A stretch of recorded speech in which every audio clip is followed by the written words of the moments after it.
আসসালামু আলাইকুম আমার সুপ্রিয় দর্শক। আজকে প্রেগনেন্সি ব্যবসায়ীকে একটু রান্না করতে হবে হলুদ, মরিচ, তেল এইসব দিয়ে। সো লাইক দিয়ে বসে পড়ুন সিটে। Let's begin.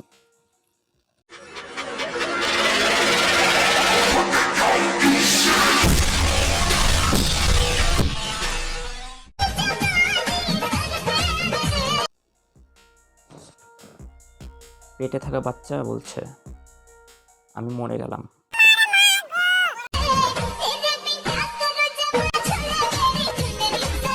দিদি একটু আস্তে নাচেন, নাহলে বাচ্চা তো ফুটুস করে মাটিতে পড়ে যাবে।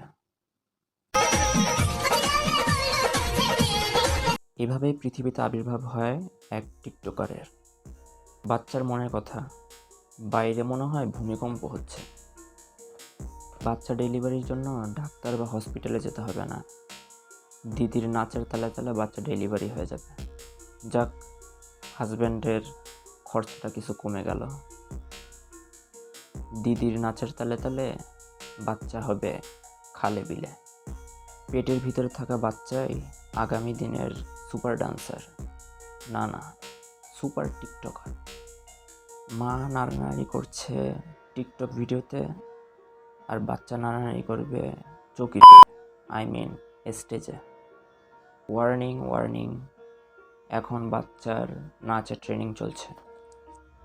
মা টিকটকার আর বাচ্চা কেয়ারটেকার। ওহে আমার সুপ্রিয় দর্শক, আজ এ পর্যন্তই। Hope you enjoy this video. Don't forget to like, comment, share and also subscribe. দেখা হবে আগামী ভিডিওতে। পিস।